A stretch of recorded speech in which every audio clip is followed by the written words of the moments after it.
Wilco en Mirjam, we hebben vandaag onze eerste Utopia podcast en we hebben wel een heel bijzondere gast daarvoor. Nou nog. Ja, Monica Goldrick, zij is toch een grand dame, zouden we kunnen zeggen in het vak, hè?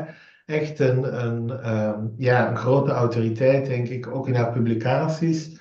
Vooral gekend van het werk rond genogrammen, maar ook rond cultuur, etniciteit, religie. Samenwerking met heel veel mooie namen, Betty Carter, waarin ze het heeft over de family life cycle, hè, of het gezinsontwikkelingsperspectief. Maar ook nog veel andere thema's die ze heeft aangeraakt. Ja. En we hebben de eer en het genoegen om jullie daar een interview met haar, ook een stukje over haar leven en hoe dat haar leven haar werk beïnvloed heeft. Ja, luister maar even mee. En wij vinden het een vrouw. We houden zo van de term een bescheiden autoriteit, een humble authority.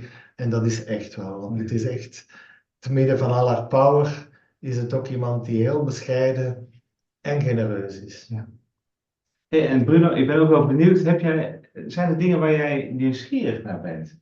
Ik vind het echt zo mooi dat zij, en dat sluit meteen bij dat handelness aan, dat zij gewoon tijd maakt om ons gewoon te ontmoeten.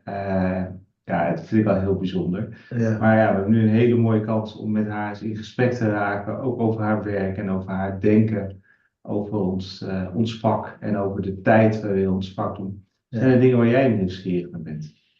Nou, ik ben ook wel vooral nieuwsgierig naar haar groei en ontwikkeling.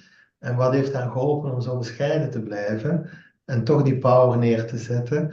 En ook wel het stukje van hoe kunnen we in een tijd waarin dat we toch van rond die modellen werken, hoe kunnen we haar denken rond genogramma en gezinsontwikkelingsperspectief meenemen? Ja. Wat heeft ze daar ons over te vertellen? Want Ja, dat is toch een van de grootheden die nog in leven is. zeker. Zeker. Ja. En jij, waar zou jij nieuwsgierig naar Ja, zijn? ik ben wel vooral nieuwsgierig naar het hele culturele stuk ook, zeg maar. En haar oog voor datgene wat al snel gemarginaliseerd wordt. Ja, Ik ben heel benieuwd hoe dat zo in haar leven en in haar werk is gekomen.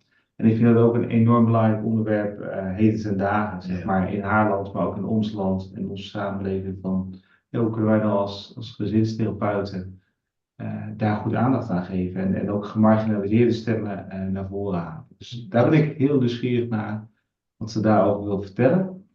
En ik ben ook wel geïntegreerd door een interview wat ik in de voorbereiding las met haar, wat ik eigenlijk nog niet eens zo bewust was. En dat ging over het stoppen van relaties, zeg maar. Hè? Van, kun je nou ook stoppen met een relatie met een ouder bijvoorbeeld? ja, Nou, ik ben ook heel benieuwd wat ze daarover gaat vertellen en wat maakt dat ze toch een grote overtuiging heeft van dat is geen wijze keuze. ja. Die cut-offs, hè, of die Ja, ja, breekmomenten. En ja, ook nieuwsgierig naar haar verbinding met het bredere veld. En je zal in het interview meteen horen dat we ook persoonlijk een stukje starten, omdat we ook in opleidingen belangrijk vinden dat mensen naar hun eigen genogram kunnen kijken. Hoe beter dat je jezelf kent, hè? Hoe beter dat je ook therapie kunt doen. Hè? Ook het werk van Peter Hober rond het belang van de persoon van de therapeut. En dus starten we ook een stukje met een persoonlijke vraag aan haar. En dat ze daar ook open is om ja. daar met ons te delen, vind ik een groot geschenk. Daar ben ik ook wel benieuwd naar, van dat stuk wat jij doet. Ook wat ze daar aan hoofdrollen van halen over onze kwetsbaarheid. Want als therapeuten zijn we ook allemaal maar gewone mensen met kwetsbaarheid. Ja. Dus ik ben ook wel benieuwd, hoe verhoudt zich daartoe en hoe kunnen we dat ook, kunnen we in kwetsbaarheid aanwezig zijn bij de ander? Kwetsbaarheid en in kracht. Zeker ook in Kracht, kracht, hè. maar ook ja, onze kwetsbaarheden gaan ook Ook, mee. En die ja, kunnen soms denk ik ook heel krachtig werken. dat die hand in hand gaat. Ja. Dus ja, laten we Nou, maar we starten. hebben er zin in. We hebben er zin in. En ik ben ook een beetje zenuwachtig, eerlijk gezegd. Heb jij het ook? Het is een grote dame. Dus, Ja, dat ja. voel ik ook wel. Dat voel ik ook Dus, wel. Dus die combinatie, nou, ik ben heel benieuwd wat ons ja. in gesprek gaat brengen. En veel luisterplezier met een stuk het leven van Monica Goldrick en ook het belangrijke werk dat ze toch in het veld van familietherapie gerealiseerd heeft. Veel luisterplezier. Veel plezier. Well, I'm happy to be here. I'm happy that we finally figured a way to do this somehow. We've been talking about it for years, actually. Ja, Ja. that's right. Yeah, we're Yeah. so happy, we're so excited. And to start, Monica, because to introduce you a little bit, you're considered for us as an authority in the field of family therapy and especially known for the work on genograms, culture, gender, ethnicity, and so much more. So we're very glad to have this interview with you. And in introducing you, I want to say also that I found you also always so humble and generous. Oh, And thank and you. this reminds me of a concept of a Dutch colleague who says a humble authority. So for us, you're a humble authority. Oh dear. I don't want to lose the authority part. And humble part is also important, you know. Is it important for you also? Because we consider it as important as family therapists to be humble. And I agree. I you agree. agree in that? Yeah. No, I think it's very important to be humble Oh, and not think you've got all the answers and you know better than other people and so forth. Yeah, yes, I think it's how we grow.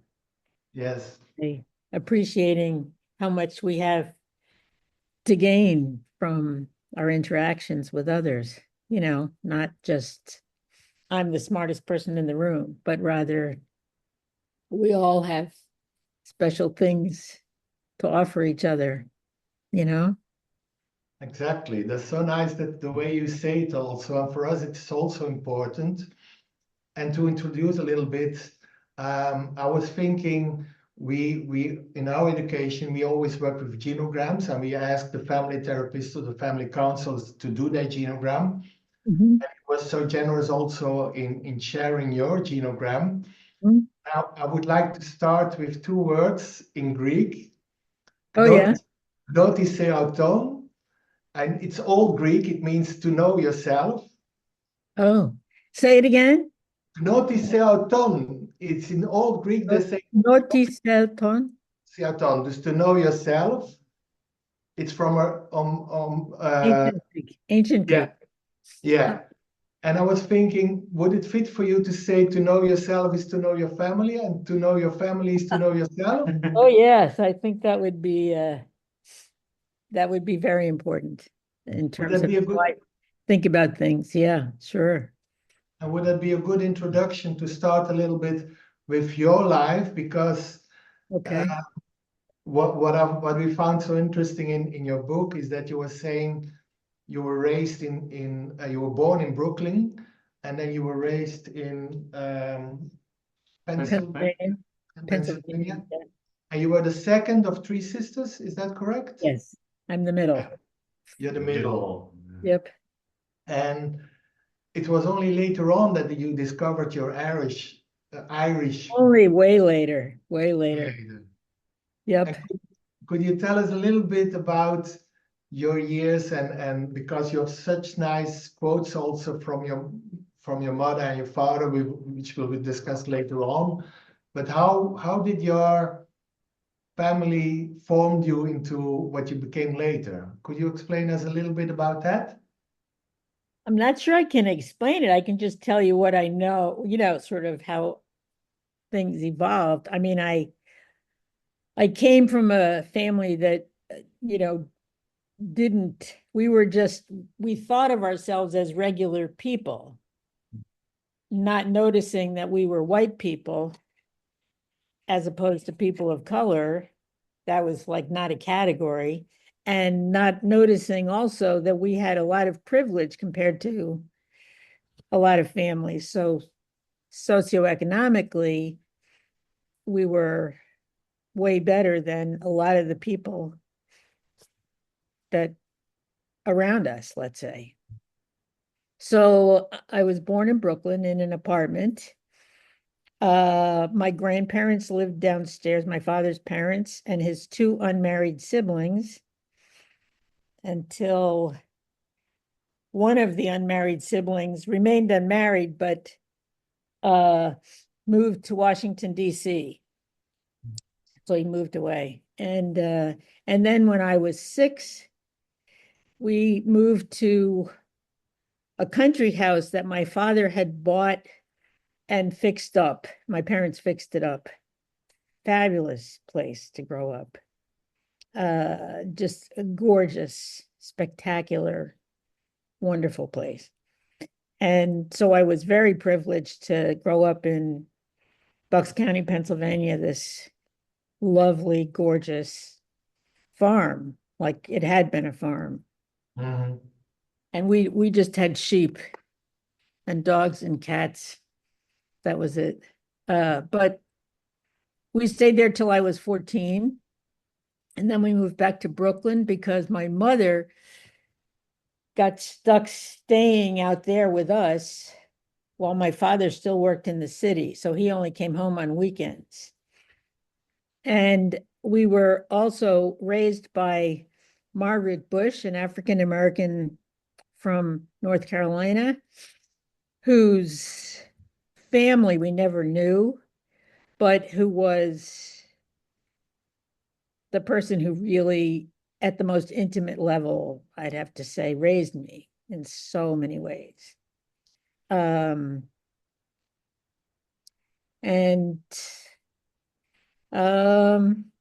we weren't that close to other relatives other than Margaret, and we had an Aunt Mamie who was fabulous. The only sister with 7 brothers. She kind of raised 5 generations of our family. We figured out one time that she went to whichever of her 7 brothers had kids at the time. And then she went to the next generation, which was included my mother. And then she eventually came to us, and she was like Santa Claus. So that was a great blessing. And then when I was 14, we moved back to the city.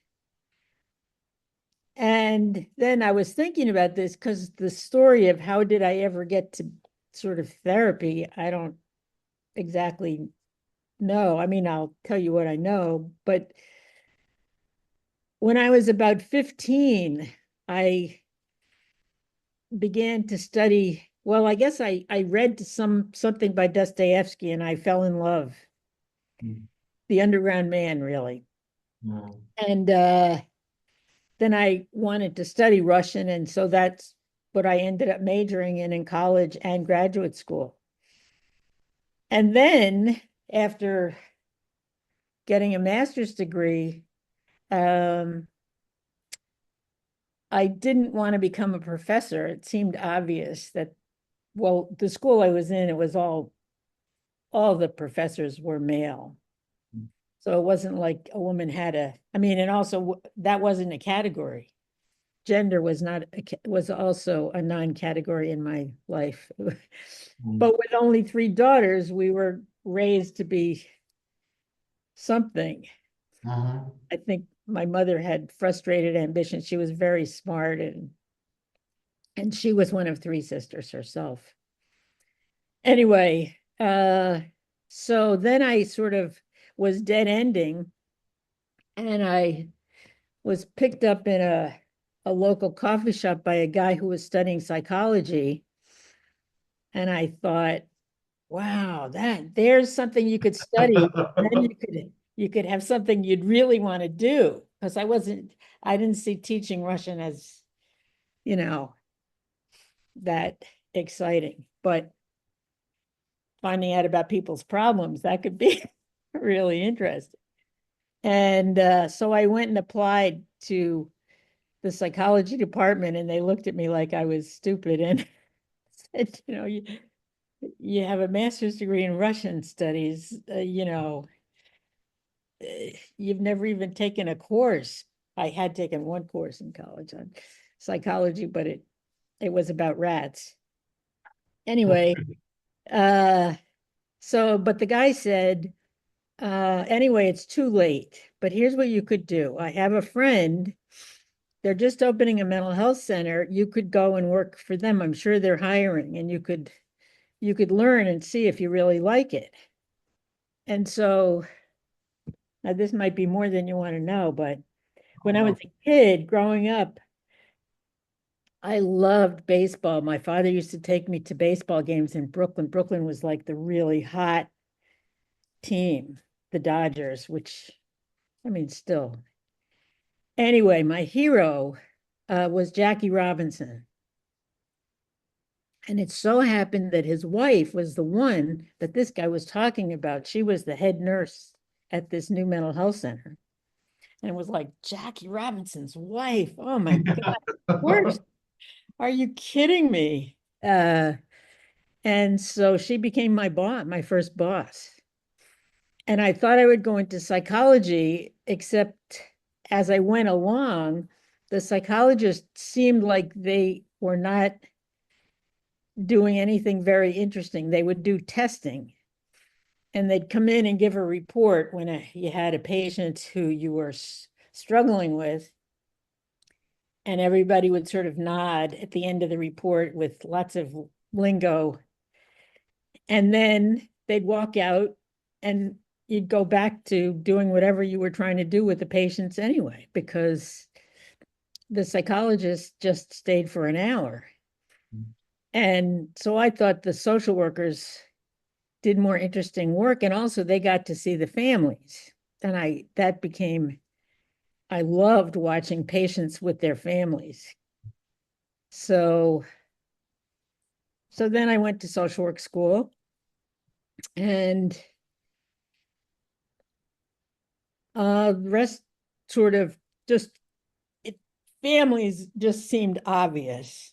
And it was a good time. I graduated from social work school in 1969. It was really a time when family therapy was developing.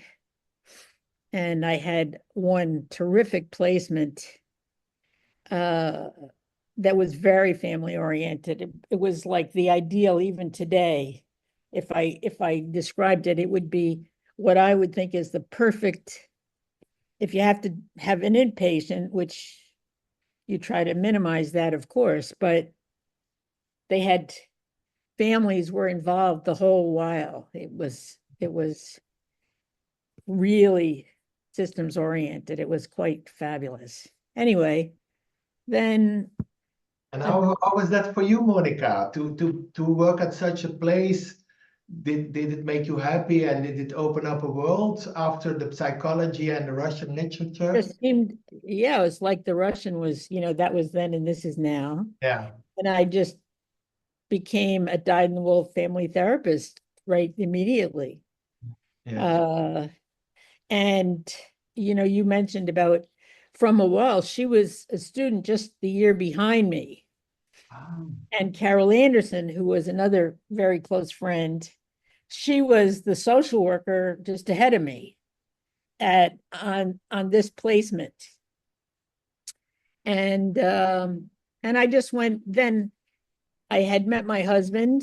I had moved to International House after I graduated from social work school, because International House at Yale, which was where I had already been living for some years, they had a few natives for the foreigners. And so I became one of the natives, and it was cheap to live there, and I had gotten kicked out of my apartment. So the first day I met my husband, Sophocles Orphanides, who was just, off the plane from Greece practically and studying physics. And so we lived there, and then we eventually got married and so forth and so on. And I was just on the way in terms of family therapy. I mean, once I discovered it, it was like this is nothing could compare with that yeah. for interest. I mean, it was just endlessly fascinating.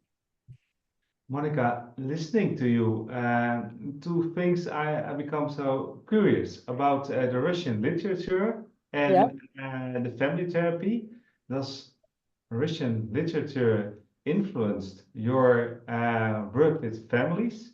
And the other question is, you told about the privilege not to notice. So you lived in a well white family, and in your work, you are noticing all that kind of privilege from gender, from people with who are poor, from people who are black or who are white. So my question is, when did you explore the privilege not to notice, and how influenced that your being as a family therapist? That's two things: the Russian literature and the privilege not to notice. How did they influence your Okay, being? so Russian literature, I'd have to say I still think today that it's extremely psychologically oriented. Yes. So that rather than study psychology, just read Dostoevsky and you'll get the same, Mm. Yeah. Understanding of what's going on with people. And do you think in Russian literature there is a relational thinking about psychology, or is it individualized? I think it's more individualized. Now, maybe, I mean, Dostoevsky was my man, not Tolstoy.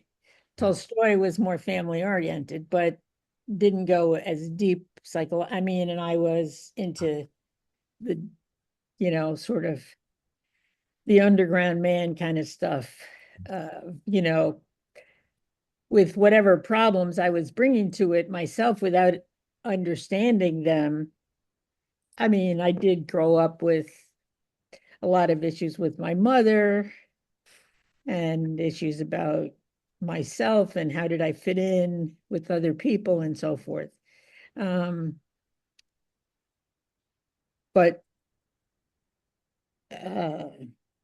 I mean, that's all I can think of to say in terms of, I do think that Dostoevsky was a great start for psychology. And perhaps it's kind of both, because the brothers Karamazov, for instance, they describe he describes so well each brother, but he describes as well the interactions between the brothers. Absolutely. So it's both.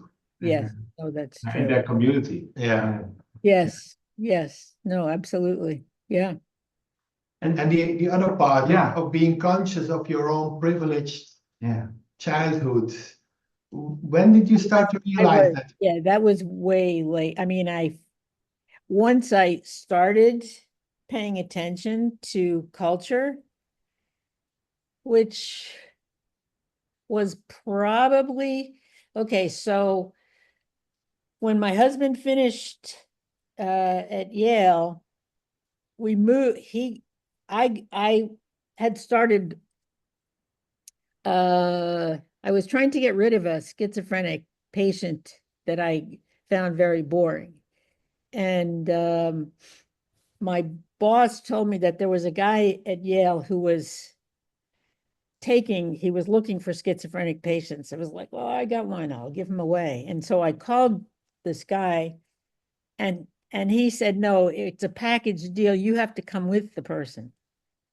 So I got stuck as Yeah. a therapist because he said he couldn't do it himself. He needed a woman.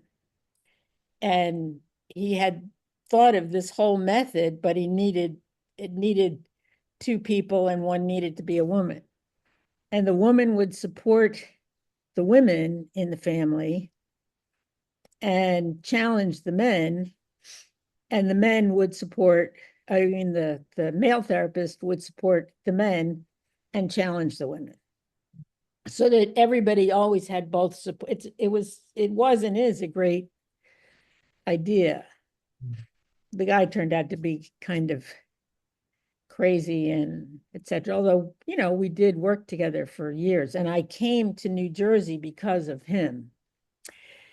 As my husband was looking for a job, this guy didn't get tenure at Yale, so he took a job at the medical school and said he would only come if they took me too. They were like, yeah, she's a social worker. Who cares? Sure, fine, no problem. So they took me, and so that got me started in New Jersey. And then eventually, when I lost that job, I think maybe it was also the timing. And maybe it was also that I had been working in community mental health so that there was more diversity there. And realizing that, not everybody's white and not everybody's privileged and et cetera, et cetera. I was slow to get it, but I did move towards that. And I was thankfully confronted a lot by my colleagues and friends, that you're not talking about us, you're only talking about yourself. Oh, and how nice. People, and that helped me a lot.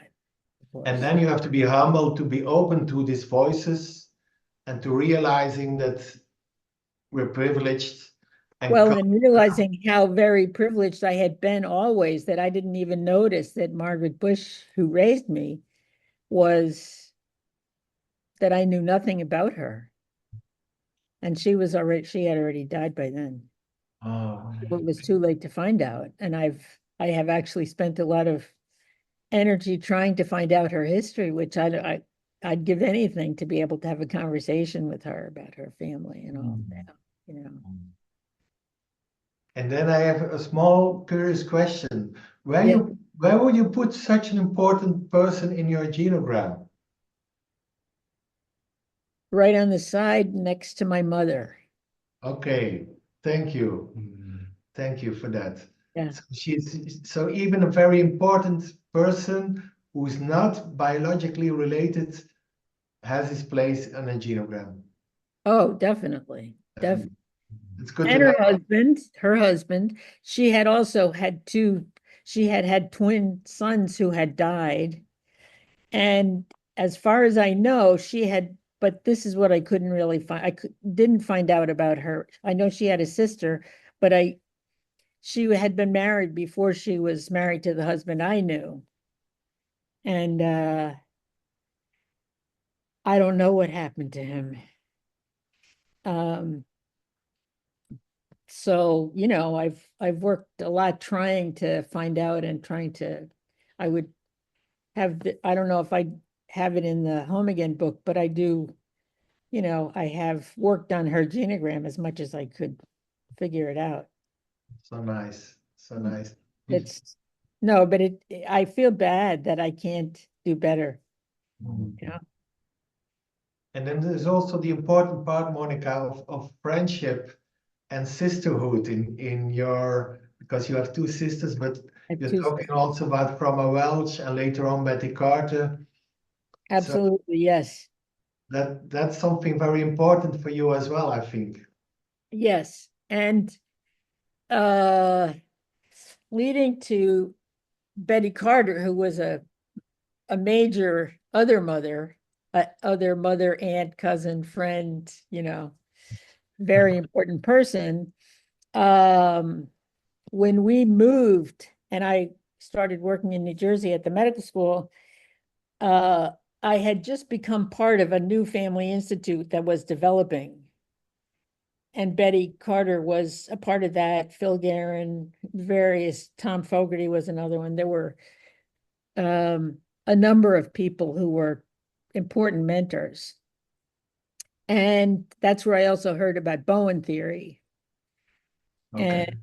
And Betty had been learning about Bowen theory there also, because she was sort of junior to the guys who ran it, but she was a very senior person. But she also, Phil Guerin decided to write a Bowen-oriented book, and he assigned the two of us to write a chapter on family therapy with one person. And Betty, played a big role in sort of mentoring me into writing that chapter. And then somebody gave her the idea for the life cycle book. And, we worked on that for several editions, until she was gone. You know, we Is it worked. okay for you if we come back on that in a moment? Sure. Because I think it's so important and so nice the work you have together with her. But I would like to start because you in your book you also describe that meeting Bowen is Oh, also yeah. part of the work with genograms, and you have a nice quote which I will. You said, Remind me of. yeah, you said being able to sit down and have a calm conversation with your mother in this room, that is a sentence, and you said this sentence struck you. Could you Yeah. could you tell us a little bit more about Yeah. that? The first time I heard him do a presentation, it was at some early family therapy conference.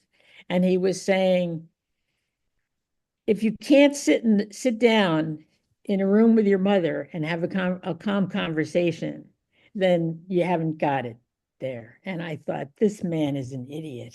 He has no idea. He never met my mother, and he has no idea what a difficult mother would look like, because, or he would have never suggested that. But I was so intrigued. It was like, really?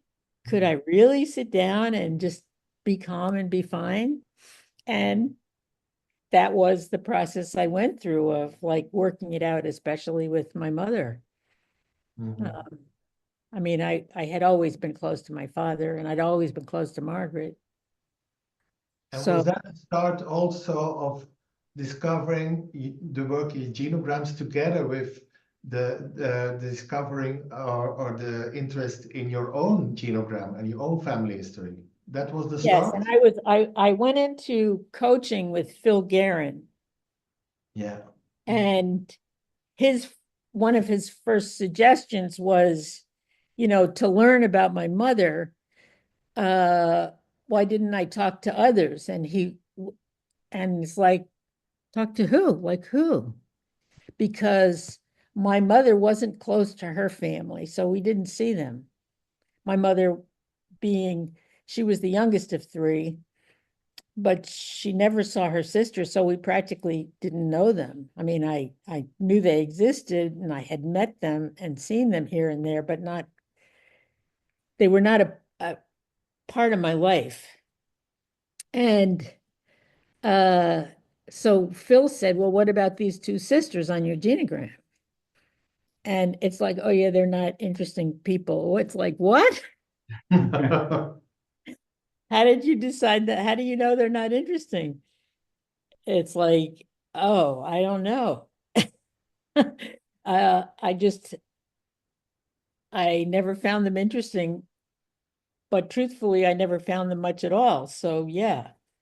So I then called the oldest sister of my mother and asked her if I could come and visit her. And she was like, sure. So I did. I went and asked her about the family history, which she knew much more than my mother because my mother was the youngest. And and then I went to visit my parents, and my mother said, "Oh, I hear you went to see Joan this week." And it's like she hasn't mentioned Joan in a couple of years, at least. But Joan must have called her. And now she's like, trying to get into it to make sure that I've got the story straight. So, that became part of the work of like finding out what did each of my aunts think about their difficult mother and their growing up and so forth and so on. It became all part of the journey of genograms. And can we say in the book Why Going Home Again is that in being interested in your own family history helps you to come home again. And there is a nice sentence that I just want to read. Um, you said I consider you speak about if we work with genograms, you have to be like an empathic detective. Yeah. And it seems like the Monica was a detective in her own family. And you're saying I didn't take no for an answer when I was talking to my mother, but through exploring my own family history, I came to love my difficult, powerful, and vulnerable mother. more deeply and to acknowledge my sweet, brilliant, funny father's limitation in ways that did not make me love him less, but did enable me to love my mother more. How nice is this? Because then you understand your mother and your father better, That's true. and that enabled you to come home. Absolutely. And I miss my mother every day. Yeah, and so nice. Luckily, she lived quite a long time. Yeah, I mean, after I had been working on my connection to her, but I miss her every day. I miss yeah, my father too. yeah. But so thank you for sharing this with us, Monica. Sure. Yeah, thank you. And No, I mean, it was really essential. And the coaching that I had about, because I used to just get mad at, my mother would, I think I might have given the example in the book there of one, my mother's, she'd wait for the company to be there. And then she would make some kind of insulting comment of, this is my daughter Monica who went to Yale and doesn't know who Napoleon was. And I would be just, you bitch, yeah, be just completely furious. And then, so when I was in coaching with Phil Guerin, uh, I said, what am I supposed to say there? What do you say when somebody says something so disgusting as that? Just humiliates you. Uh, he said, well, you have two other sisters. Do they know who Napoleon is? What if you said to her, luckily, Ma, you got two other daughters who know a lot about Napoleon. They both are very good at history. Uh, and I had occasion to do something like that. And it was like, oh my God, it's over. Because I don't have to react that when she makes a comment like that, it's about her, not about me. And I don't have to get angry about it. I can just, and it is also good that she had two daughters who were both really good at history. And I didn't happen to be one of those two daughters. So it was over. and And is I never got that stuck with her again once I got that when she would say one of those attacking things, humiliating things, it was about her, not about me. And I could didn't react to it. could we say, Monica, that the power of working also with genograms and family history is that one part is you understand the other one better, but also which you a nice quote of you is that it has to how can the squares and the circles become relational that at that moment through the help of your coach or therapist Mhm. you're entering in another interaction with your mother and you Yeah. change the interaction. You might not change your mother, but you change the interaction and so also your own feeling.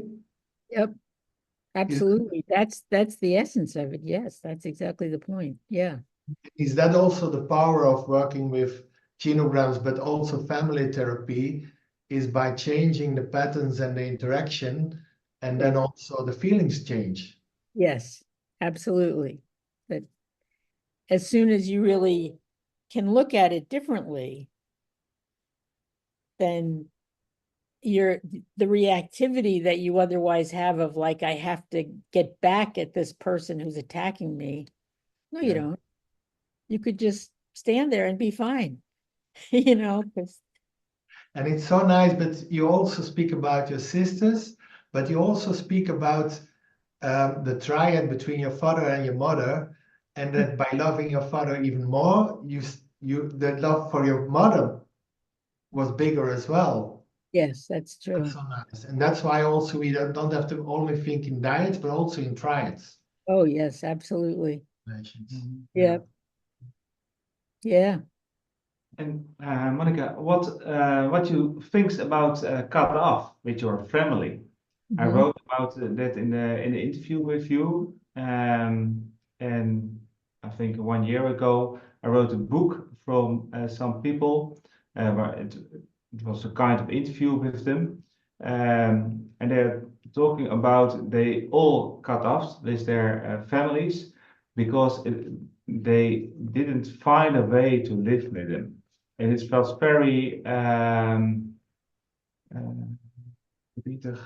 Sad. sad. Yeah, it was very sad to read it. That they had a lot of seeking how to relate to that thing, but otherwise being in contact with the family, it gives a lot of violence, a lot of other not good things. So they argued cutting off is stopping some bad things. So my question is, what do you think about cutting off? Will it sometimes be a good job or will it never be a good job? Could it be a responsible I think thing cutting off is against my religion against your religion? Okay. Yeah.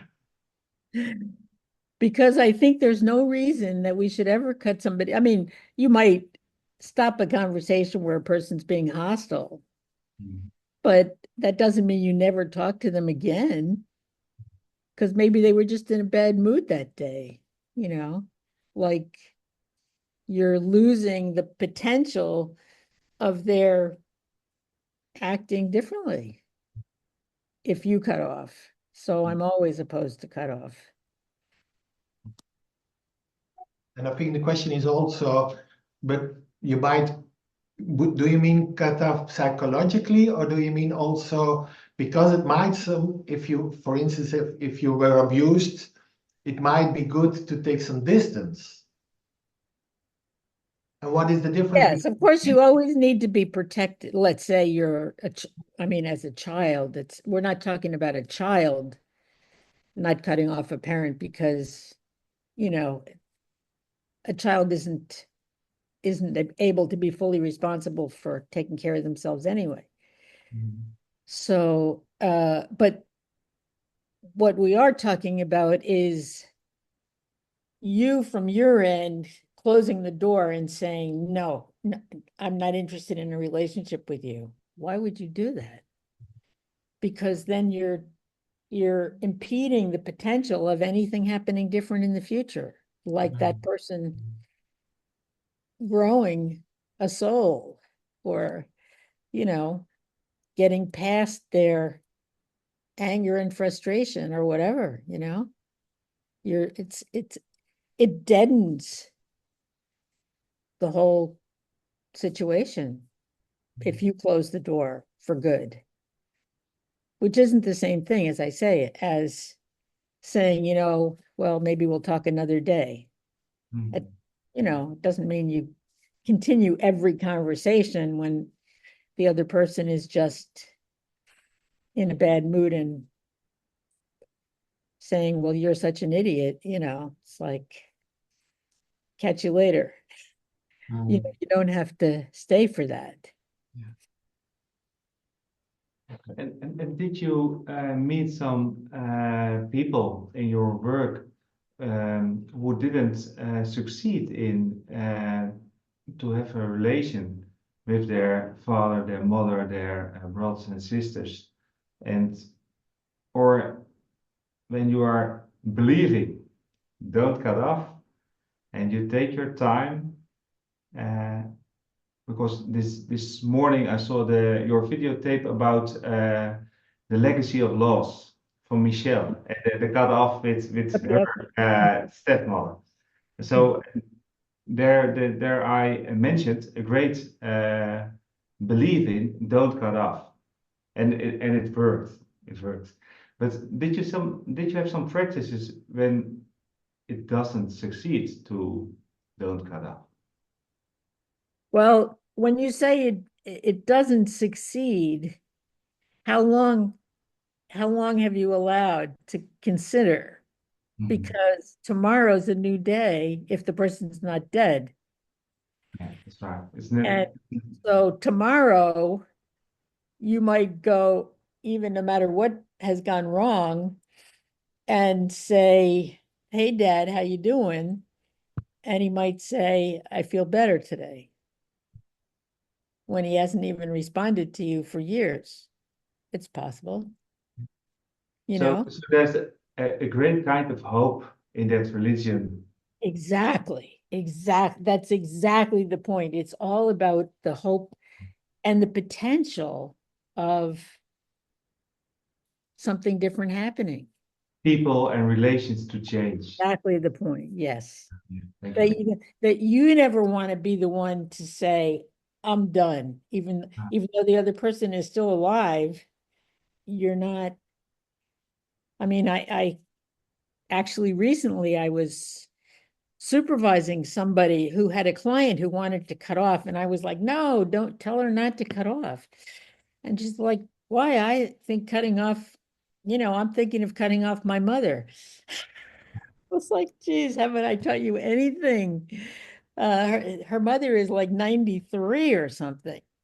And like now would be yes, the mother is bitter and whatever, but every day, every time she sees her, and she does go to see her, is a chance for the mother to be doing something else before she dies. Wouldn't that be wonderful? Why would you want to miss that chance? Ah, Mm. So you saying there is also always a Always possibility. a possibility, and I must never be the one to say I'm done. Yeah. And is that also because we spoke about hope and history, and you have this beautiful quote, hope and history can rhyme? Yes, I do believe that. And I think that's the idea that if I shut the door, Yes. say, "Okay, you're dead to me," Yeah. then hope and history don't rhyme. yeah. And could we add the present as well in this? Then we have the hope and the rhyme, the hope and the history can rhyme in the present. Well, it can, but it might not. But Okay. just because it doesn't, you don't want to give it up for the future, because that's Okay. what people do. Exactly. Yeah. Yes, they'll Exactly. decide today, Yeah. "Oh, that asshole, I'm never gonna try talking to him again." Yeah. Oh, then I'm closing the door. I was just looking to add the present as an important thing because also in your video about legacy of an unresolved loss, Mhm. it's about the past, about the history, how it influences here and now, and the hope to be reconnected again. But you work also very much in the here and now with this family. Although it's about history, it's also in the here and now. Do you know what I mean? Do you understand what I mean? Well, I mean, in a way, all we have is the here and now. That, like, what am I going to say now? Yeah, If like my mother is dead, my father is dead, but I still have my aunt, am I yeah, going to try to talk to her? Am I even going to maybe talk to her about my mother or my father? yes, It's like, because you still have always those possibilities. I mean, yes, yes. But also mean that it can be a living experience, huh? Because when we watch your video, it's also living in the interactions and what the added value of doing it together, in this case with the father and the daughter and the stepmother on the side, mhm, that for me is the added value of doing genograms together with the whole family. absolutely, absolutely. Yes. And The it's, thinking in the present. That's what you You're put up working in the present, in the here and with the now, history. with the Yeah. history yes, for a better future. yes, no, definitely. Yeah. Yeah.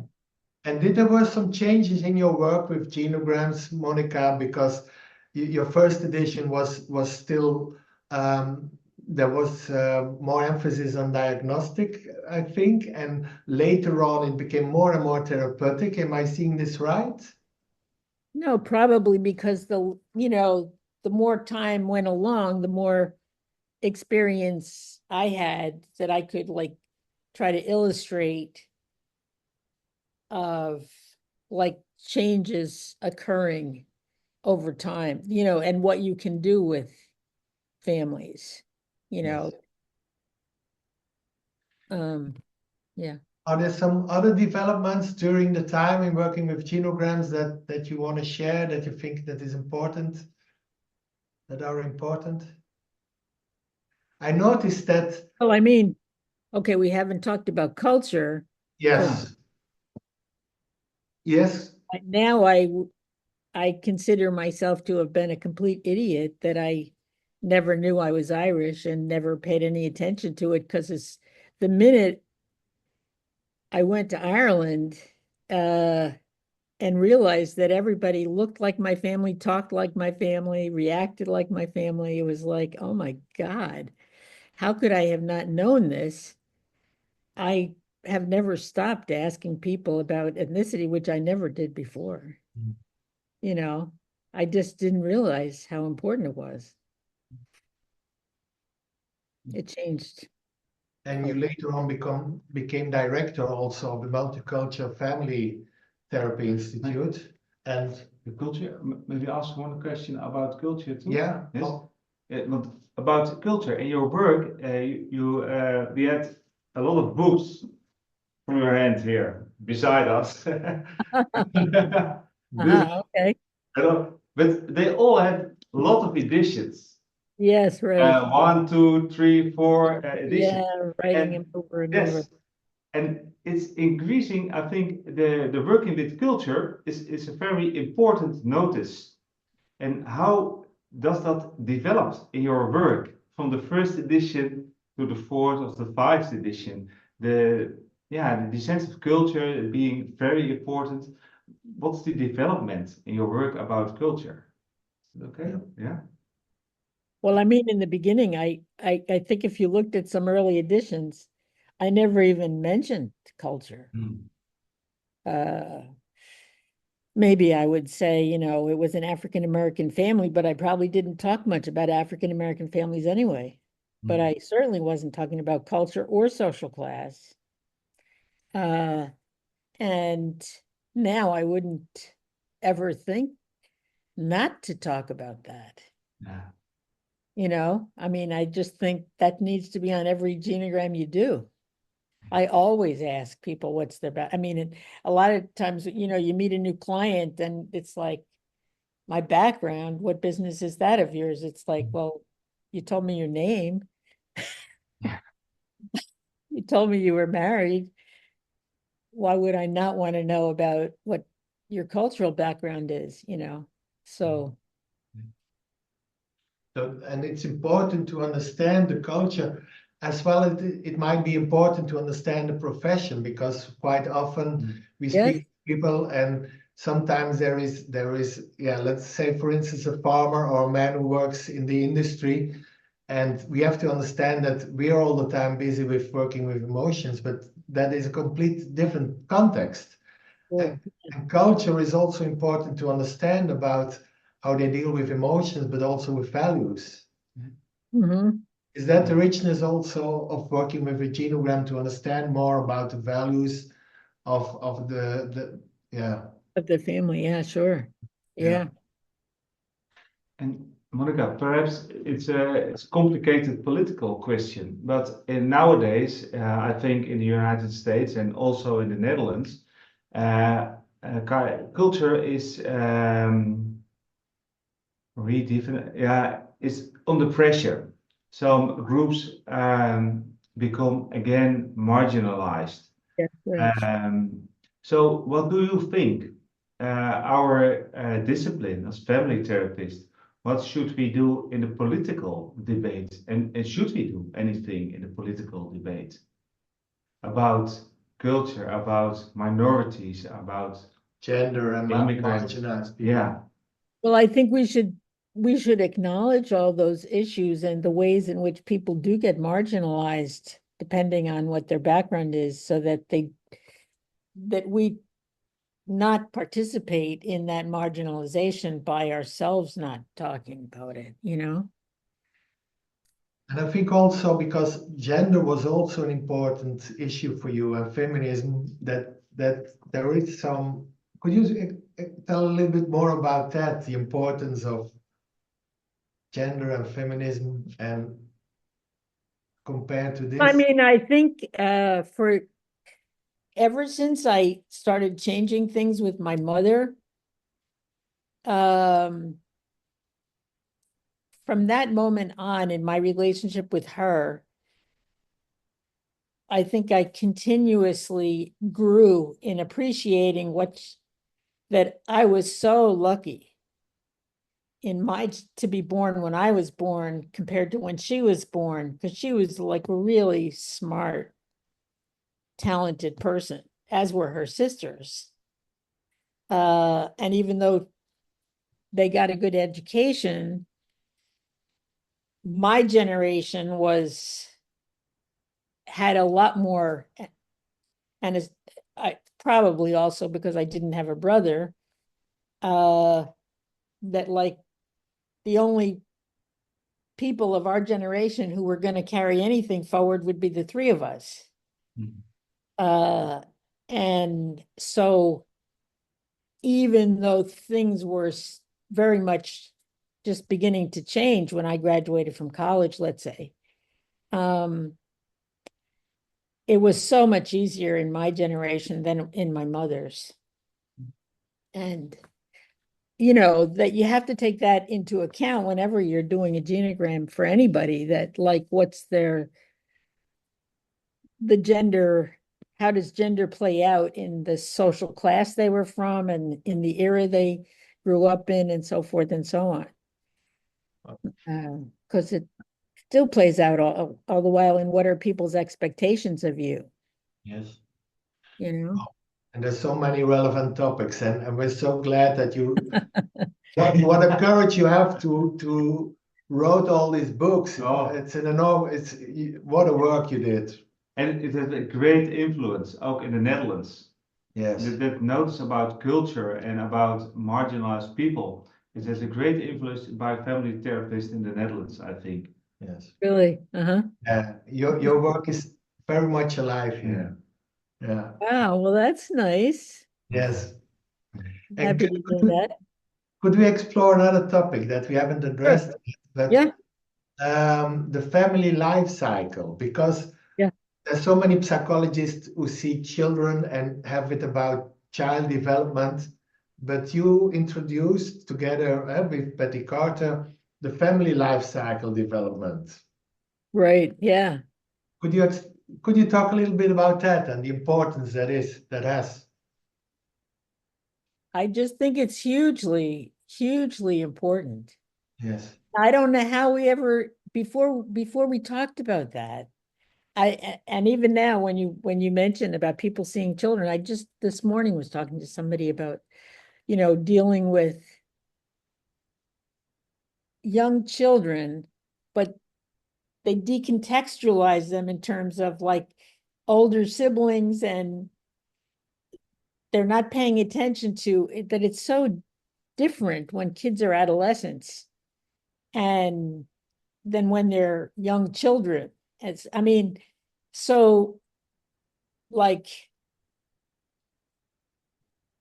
there was a situation. I was talking to somebody the last week about who was like seeing a 5-year-old alone, never saw the parents. And then somebody else saw the mother and somebody else saw the father. It's like, what are you thinking?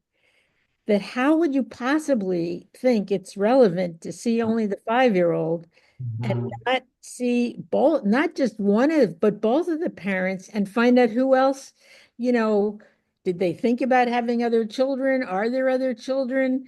Are there other half siblings? Like, how could you conceptualize what's going on unless you have asked those questions and know who all is in the family? I just think I mean, somebody else gave Betty the idea about the life cycle and just told her, you have to write a book about it. And then she said to me, we have to write a book about it. And then we talked our friends into, You did it the together. other chapters. But it was like, once we thought of it, it was like, how could that not have been an obvious part of how you think about clinical issues and of course genograms. It's weird. Yes, and for me, it's so helpful to combine a genogram with a timeline, Yes, also to take in account that it's not only the child that has development, but the parents also, and the brothers and the sisters. absolutely. No, absolutely. It's a co-evolution, you might say. Absolutely. Yes. And at what point, did I turn 80? And what point did I turn 60? And what was going on in the world? All of that is also very important because it's different to Yes. be, at a certain age in one era than it is, let's say, 30 years earlier. It's not the same Exactly. thing. You Yeah. have to pay attention to those things. Oh, and thank you so much for that work as well and that contribution. It's really helpful. And And it's very clear in his explanation. It's a very clear model yeah, to Well, thank work you. with. Yeah. That's very helpful. Things are working and are clear and good to work with. yeah, very helpful. And can we just add from this point to the point of your connection with Roma Welch and also the resilient part, the resilience, and also to look at strengths in a genogram? Oh, Could you yes. say a little bit Very more? important. Because, yeah, could you talk a little bit about that? Okay, well, in terms of loss, because that was what kind of drew Froma and me together, our experiences of loss. I had been in love with somebody when I was in college who was killed in an accident. Wow. And it very much affected my life for years. And nobody really talked about it. And my parents didn't know anything really because I lived away. I was living in Rhode Island, so they weren't very aware of, exactly what happened, but it took me years to deal with it. And when I met Froma and we began to talk about the issues of loss that she had and I had, was like, this needs to be articulated. This needs to be really more thought through because it's real. It's like, if you have a loss, it's not nothing. And it's sort of, how do you recover from it? How do you deal with it? What's helpful? So, it led both of us to really try to focus in on that.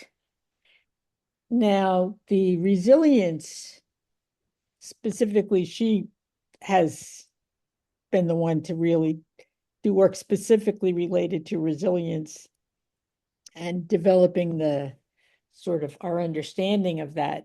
But I mean, I do think of all of my work in terms of genograms, gender, social class, race, um, life cycle, everything as about resilience. And the same thing about not cutting off. It has to do with our resilience, has to do with our ability to stay present no matter what the other one does. Ah.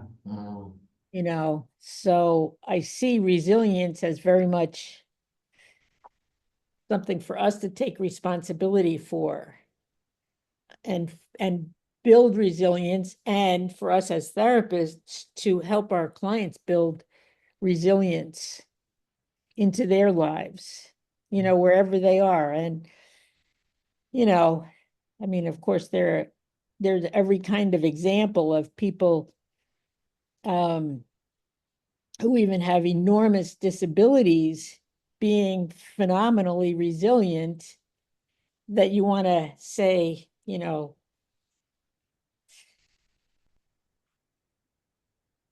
I wept because I had no shoes, and then I met a man who had no feet, that kind of. Yeah.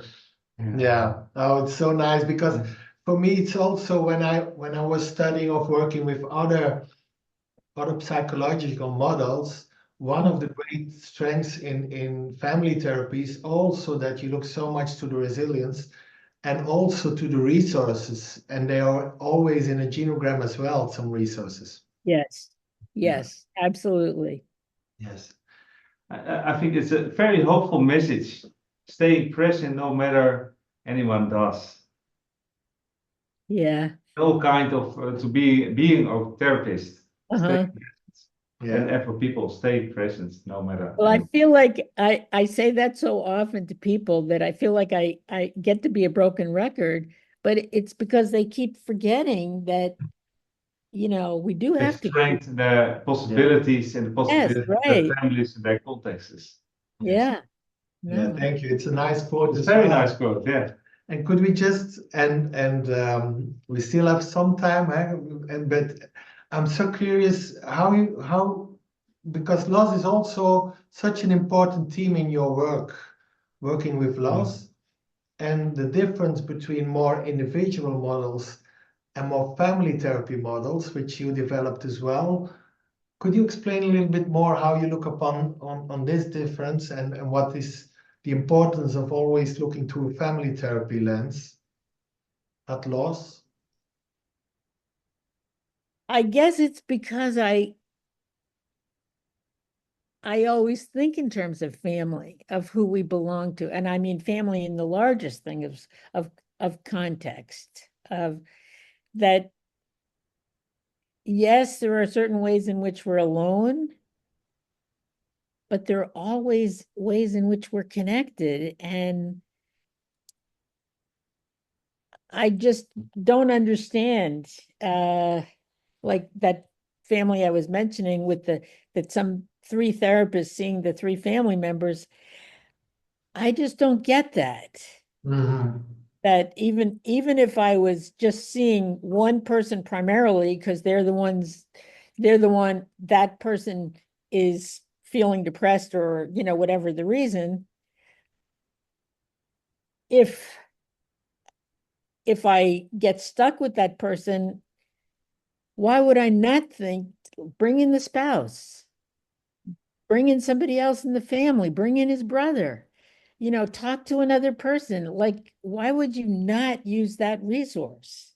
Because it's like, and he says, well, I haven't talked to my brother in years. Well, that might be the reason to talk to him now when you're feeling really depressed.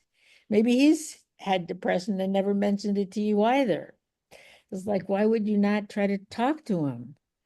Maybe we should just get him on the phone. I mean, you don't have to bring him in necessarily, but just talk to him. But why would you not have that as a possibility to talk to other people in the family? Or to say to the person, why don't you, write your aunt a letter and see if she remembers anything about your grandmother? I mean, I don't Yeah. understand why you wouldn't do it. Even though, I mean, there are many things I regret not having asked about when when somebody was alive and now they're gone, I lost many opportunities. But So we should encourage I people think we should to encourage, yes, absolutely. I think and it also, it is so likely to help people feel stronger about their own life when they have a chat with, let's say, a sibling or a cousin or something, you know? Can I ask you, did in any way the postmodern theories like narrative and dialogical way and solution focused, did it influence your work or did you get on another track? Yeah, I would say not really. Not really. No, you were And not so much well, I influenced. mean, I'm always thinking the genogram, and the genogram is also the informal genogram of who else you belong to who's not biologically related. But my thought is that the narrative, let's say, to just take narrative for a minute, is like it gets talked about as if it's something different from any narrative. It's like something, ooh, we got narrative therapy now. It's a special thing rather than just tell me about your story. Tell me, it just seems like, duh, of course you just would. There are narratives as part of all of our lives, yeah. But we don't have to have a special set But of, could I summarize it like this, that you had a quote of Mary Catherine Bates on storytelling is fundamental to the human search for meaning, that storytelling and narratives are important. right, yeah. But do I understand you well that we should not cut off from the big family therapy, that because there is Yes, here in the Netherlands, then you have narrative therapy, then you have solution focused, then you have emotional focus therapy, and then you have your multisystem therapy. But isn't this a plea that you're saying now? Please let think systemic and as a family therapy that yes. You said it much better. integrate more than divide. Absolutely. I think Okay. I completely agree with that. I think Okay. that's I'm glad you raised the issue because I think it's really important that we not, Agreed. partition things off in Yes. different categories. No, I'm not that kind, I'm this kind. Okay. That we should be one group of family therapists and systemic therapists and try to integrate. Yeah. And you don't need to exclude any particular type of learning or story or whatever. Why would you? No need. The Yeah. only thing you want to eliminate is cutoff. Yeah. So you have to be open No, and that's the only thing. don't cut off the cutoffs. Don't cut off. And Monica, tell you something about how Virginia Satir influenced your work. And we wrote a little bit about it, and we were so curious. What did you learn from her? How influenced your thinking, your being a therapist? Can you tell something about it? And can I add another question? Because we learned Yeah. from Maurizio Andolfi that there was a different kind of history in the East Coast and the West Coast, and that in Mental Research Institute it was more about communication. And Virginia Satir, I think she criticized a little bit the too cognitive aspect, and she went also in more emotional things and sculpting and kind of stuff. And how do you look upon this difference between the East Coast and the West Coast? And also the question of Wilco, how did Satir influenced your work? Well, I'll tell you, when I was young, she was the only woman really Okay. who was hot. And I never missed an opportunity to go and sit at her feet. Anytime I heard she was coming to town, I never missed it. She was amazing. She was, well, first of all, she was like 6 feet tall, so she was enormous. Yeah. And she was so clear. And she would like just be so strong for like, you can do it. She could talk to anybody who was of any age and bring them into the room, bring them close, move her chair over close to them and say, what do you think about that? And you just would want to like lean in with her and say, yeah, what do you think about that? And that she just, it seemed like she was emotionally so ready to move things forward. Now, later on, I learned some other things about her and her life from somebody who knew her personally, that her life was more complicated than what I knew. But as a role model for somebody that when I grow up, that's who I want to be, there was no question. I didn't want to be Murray Bowen or Phil Guerin or any of them. I wanted to be Virginia Satir. She was just terrific. And she just seemed always okay, the way it's sort of like whatever she had on. I mean, she dressed fine and nice, but it's like it didn't matter because it was her presence and her emotional and intellectual presence that she just was able to convey. She was extraordinary in how she came across. And I think, in later times she had difficulties and I didn't really she had groupies that came around her and she got very badly treated in the field because I think the men just found her just way too difficult. Uh, but I thought she was unbelievably amazing. Yes.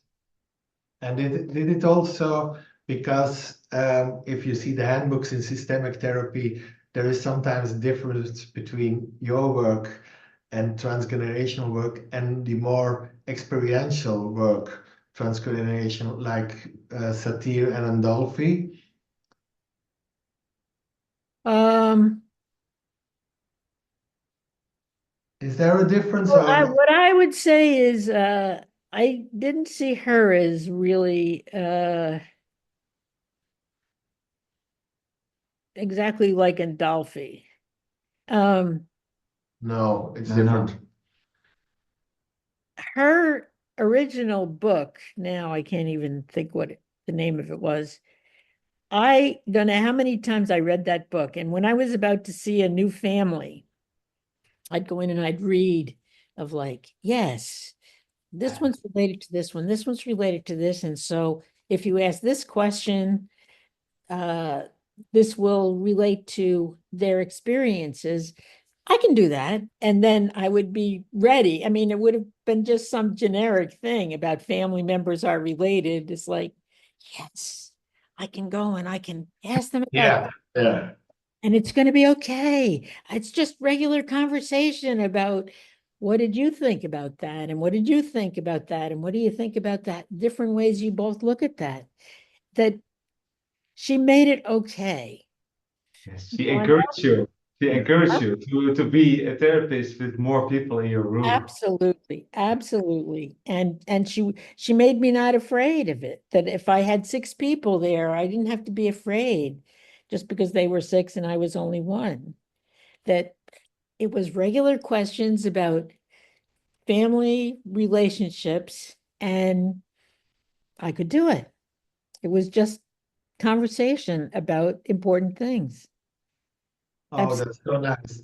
So we need small questions and we need some humbleness and a little bit of the detective, but Yes, that's it. we should not That's make it. it too difficult. Exactly. That Yeah. it's not some, very complicated, that we need special language, that we have to teach them the language and we have to learn the language ourselves. No, we don't. This is just like people connecting and relating and trying to sort out their problems. That's it. Humble therapist. And that's why you have so many examples of questions also in this book, I think, to help people to ask small questions Well, that that's can, what I was really trying to do is wanted to just save, just like yeah. ask the obvious questions. Go ahead and then ask five more, Yeah. you know. That's a good message also for the For, students, yes, but also correct. for us. Yeah. Yeah. Yeah. I'm thinking, Wilco, But we have perhaps now your question about the East and the West Coast. yeah, Yeah, Is there some, yeah, yeah. well, I would say myself that on the West Coast, they don't seem very family oriented. They never were. Like MRI was never that family oriented, certainly not in terms of extended family. Mm. They were more like communication and couples therapy. Yes. Yeah. But communication of like just two and Yeah. Yeah. like Yeah. or group therapy or something. Whereas on the East Coast, well, of course, there were psychoanalytic aspects, but in terms of family therapy, it went, yes, the nuclear family was more central, but the extended family was not was rarely excluded. Yeah. Whereas on the West Coast, nobody really bothered about the extended family, and nobody bothered about genograms that I ever knew much. No, exactly. It's a completely different tradition. Yeah. Although I can see in your work that you're very close to the thinking of Bateson and the systemic approach. Is that correct? Yes, Yes. yes, So you're a systemic thinker, but you're more like a family therapist. Can I say that? yes, I would say that. I would say that, yeah. Wow. Well, Monica, thank you Yeah. so much for this interview. And You're so welcome. to end, because we spoke about the history connected to the future, and with this nice quote, could you say something also about, if we speak hope and history can rhyme? How do you see it for the family therapy field? Can hope and history also rhyme? And what is your hope for the family field? The field of family therapy. My hope is that we raise the next generation to appreciate all the people that they belong to already, as Yeah. well as building the future, that we pay attention to the importance of acknowledging that we're all in it together. I think we have a tendency to get cut off. Yeah. And even the issues you're raising about different schools of therapy and all, it's sort of, I would more be for our trying to get common understandings that even as we each, may emphasize different aspects, that we're talking about people that we only live so long, and we're born into a certain generation and a certain cultural group and a certain set of gender characteristics, whatever. And can't we just sort of see what we have in common and keep trying to be connected? That just seems to me what's really important. And You reach our heart, because we have a wall of fame, and of course you're in this wall of fame as well. But we consider that if we take care of our history and of the important family therapists, we take care of the future, and it should be combined. We should yes, not cut off. yes. Thank you Absolutely. so much for this also. Well, it's a pleasure. It's a pleasure. We'll take care of that. Thank you. Yes. It's a great pleasure and honor to us that you make some time to meet us and to Terrific. discuss this. My pleasure. I totally Yeah. appreciate it. Yes. So Thank blessings you on so you, and much. Thank you so much, hopefully we'll Monica. talk again when we We'll can. talk again. Okay. Bye. Okay, terrific. Bye. Thank you so much. Thanks. Bye. Bye. Bye. Ja, Wilco, we hebben nog iets toe te voegen, hè? Want we Zeker. hebben nu, het is toch bijzonder dat we 1,5 uur hebben mogen spreken met Monica Goldrick. En zij heeft het ook over het belang van broers en zusters en zusterschap. Maar wij hebben eigenlijk, we zitten als broertjes te luisteren, maar we hadden ook nog een zusje bij ons. Zeker. En die moeten we toch echt wel even bedanken. Ja, Want ja. het is iemand die voor ons ook bij Euthopia hoort. En die mee ook op de achtergrond, maar het editingproces doet. Ja, en ik denk een zus zonder wie wij geen broers kunnen zijn in dit verband. Ja. Zeg maar, hè, die ons ook echt helpt om dit mogelijk te maken. Dus het is echt een hele grote dank aan jou, Mirjam de Nijs, dat jij zo bereidwillig bent om hierin met ons mee te denken en het technisch allemaal mogelijk te maken, dat we echt zoiets iets voor elkaar kunnen krijgen. Dus echt heel erg veel dank aan jou. En jij helpt ook met jouw podcast van de familiepsycholoog om ook deze toch ook soms theoretische ideeën ook te vertalen naar een bredere, naar iedereen. Heel toegankelijk. Mensen heel toegankelijk te maken. Toegankelijk en menselijk. Dus dat is ook nog een tip. Ja, zeker. Zeker waar. Dankjewel, Mirjam. Dank Ja, je. en dankjewel dat ik bij de familie van Euthopia. En jullie geen nog grappen. Ja, mooi. Ja.